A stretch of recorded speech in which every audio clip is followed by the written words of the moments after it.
नारायण नारायण नारायण नारायण।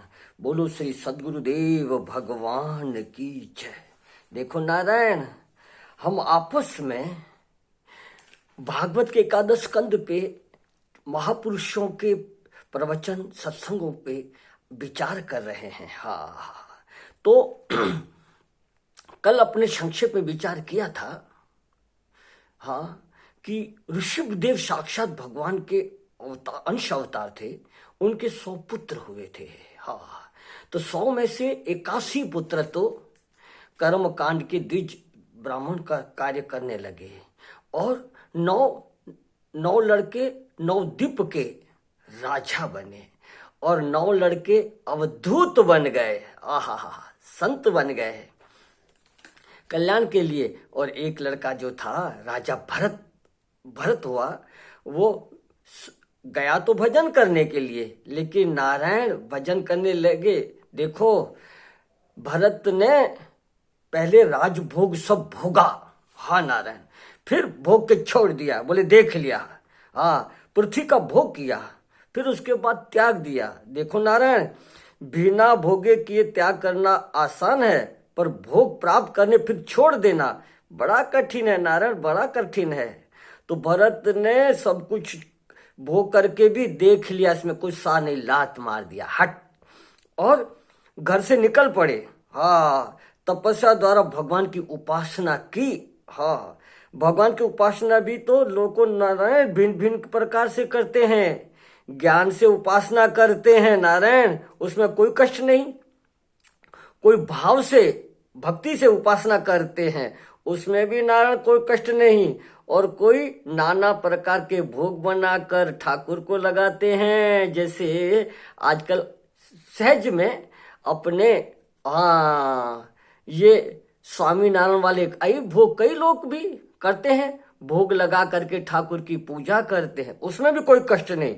पर भरत ने खूब कष्ट सह करके भजन किया। हाँ जी, खूब कष्ट सह करके भजन किया, मगर भूल गए क्या, हरि का भजन किया, पर हिरण भी हरि ही है, को वो भी हरि का नाम है, उसमें उलझ गए या। हाँ, और नारायण भटक गए, तो 3 जन्म उनको लेने पड़े, पर पदवी प्राप्त किया। पहले तो नारायण पहले वो में उपासना हरि की हिरण में लग गए, मगर भटक गए, फिर भी संभल गए और 3 जन्म में मुक्ति प्राप्त कर ली। ये भागवत में बड़ा आख्यान आता है। तो देखो नारायण, संतों का कहना है, अखंडानंद सरस्वती जी अपने ग्रंथों में लिख रहे हैं कि महापुरुष वह नहीं है जो कभी भटके नहीं। हाँ, जो भटक कर भी अपने रास्ते पर आ जाए उसका नाम महापुरुष है। कोई लोग ऐसे होते हैं कि गिरते तो हैं तो वहीं बैठ जाते हैं, ऐसे नहीं नारायण।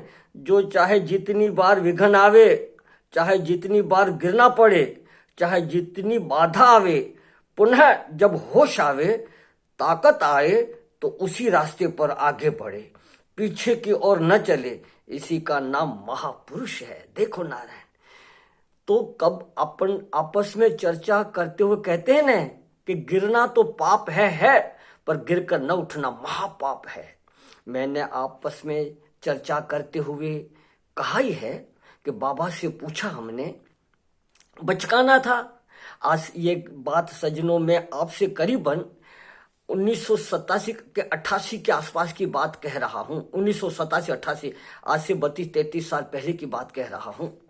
हाँ, तो पूछा, बाबा आपने ऐसे ही सफेद बाल नहीं किए धूप में, भजन में ही जीवन बिताया है, तो गिरने का और चढ़ने का क्या रास्ते हैं, कौन कैसे गिरा जाता है, विघ्न क्या आते हैं? तो बाबा ने कहा, देख, गिरे बिगर कोई चढ़ाई नहीं है, पर हमेशा चढ़े हुए का दृष्टांत सामने रखना कि ये भी चढ़ गया तो मैं भी चढ़ जाऊंगा, हिम्मत ना हारना।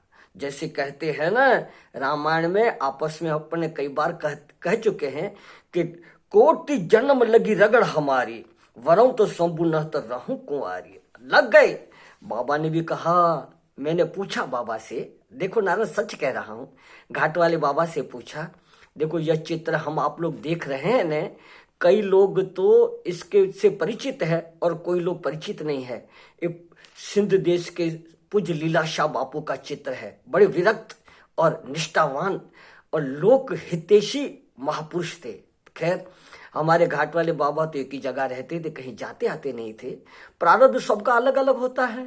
तो नारायण तो अपने जीवन में तो बाबा से हमने पूछा, बाबा आपको कभी रोना आया था?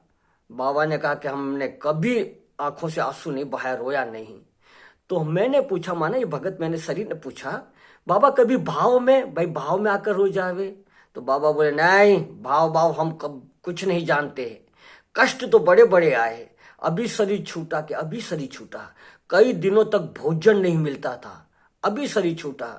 मगर मन में आया कि कोई बात नहीं, शरीर छूट जाएगा, छोड़ दूंगा, दूसरा शरीर लेकर के भजन अवश्य करूंगा, खूब भजन करूंगा। तो देखो नारायण, कितनी बार विघ्न बाधाएं आती है, भूल होती है, ठोकर लगती है, लेकिन उत्साह, साहस और धैर्य से कार्य लेना चाहिए। यह भजन में आगे बढ़ने का तरीका है। उत्साह के साथ मरे मरे माला करना है 5, देखो चलो चलो भाई गुरुजी ने बता ही दिया है तो अपने 5 माला कर लेवे या 2 माला कर देवे, नहीं, प्रेम से। जैसे हम आप लोग धनवान लोग 2-2 हजार नोट के 500-500 के नोट गिनते हैं तो नींद आवे तो भी खुल जाती है। हाँ, तब नींद आएगी, अरे भूल न हो जाए। इसी तरह नारायण माला जप करते हुए प्रेम से प्रभु सो हम नित्यो हम मुक्तो हम, स्वाद से, प्रेम से, आह राम, रोम रोम में रमने वाले राम, राम कृष्णा कृष्णा, प्रेम से। नहीं बस जिंद छूट, बस सिर पे मुसीबत आ गई है, ऐसे नहीं। तो नारायण उत्साह से, साहस से, हाँ उत्साह से, हाँ साहस के साथ, अवश्य विघ्न आ जावे तो कोई बात नहीं, नींद आ जावे तो कोई बात नहीं, फिर से करूंगा। धैर्य से, हाँ कोई बात नहीं, आज नहीं तो कल अच्छी तरह, क्या क्या बाधा आ रही है, धैर्य से उससे कार्य करना चाहिए। हाँ कहते हैं ना, कारज धीरे होत है तुम मत हो अधीर, समय आए तरुवर फले तुम सींचते रहो नीर। पानी डाल, बीज बो दिया है, पानी डालते जाओ। हाँ अवश्य समय आएगा, अंकुर निकलेंगे, पत्ते निकलेंगे, फूल निकलेंगे और फल भी निकलेंगे। हमारा लक्ष्य तो भजन होना चाहिए, ईश्वर की तरफ ही एक फल मिल जावे, नहीं हमारा तो क्या करना है, हमें भजन ही करना है। मनुष्य जन्म भजन करने के लिए ही है। तो नारायण कह रहे हैं, जो 9 पुत्र जो अवधूत हो गए वो घूमते थे, हा हा हा, जहां तहां भी, उनको कोई रोक टोक नहीं थी। तो नारायण वे बड़े 9 भाग्यशाली पुत्र मनुष्य थे। ये 9 पुत्र वो संत बड़े भागवान थे। देखो नारायण, अखंडानंद सरस्वती जी अपने ग्रंथों में लिख रहे हैं कि मैं बॉम्बे में पहली बार गया तो लोग बोले अमुक अमुक बड़ा भगवान है, अमुक बड़ा भगवान है। भगवान का अर्थ जिसके पास ज्यादा पैसा है, हाँ वो भगवान है।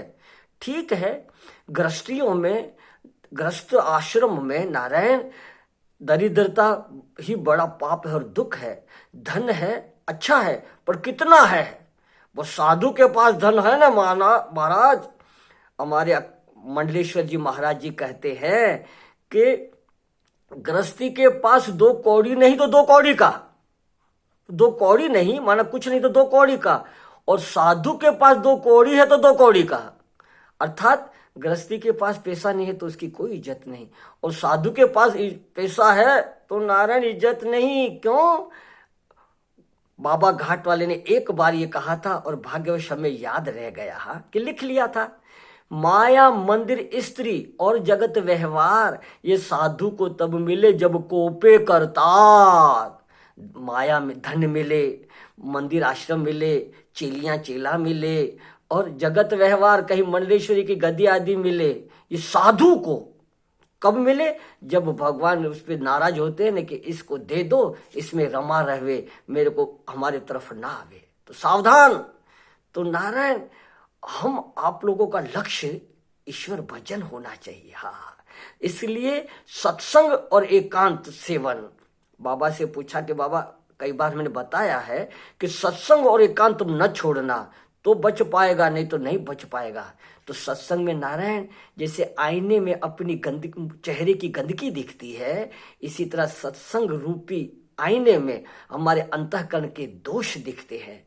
तो और उत्साह के साथ, साहस के साथ, धैर्य के साथ सत्संग भजन करना चाहिए। तो ये 9 योगेश्वर बड़े भागवान थे। क्या भागवान थे कि उनका आहा मन ईश्वर में था, परमात्मा में था। वो ईश्वर में बैठते थे, परमात्मा में बैठते थे। जब भी चर्चा करे तो ईश्वर की चर्चा करते थे। आहा, परमात्मा के अस्तित्व तत्व की चर्चा करते थे। हाँ, धन व्यापार आदि चेला चेलियों की कहाँ महंती मिलेगी, उसकी व्यापार बातें नहीं करते थे।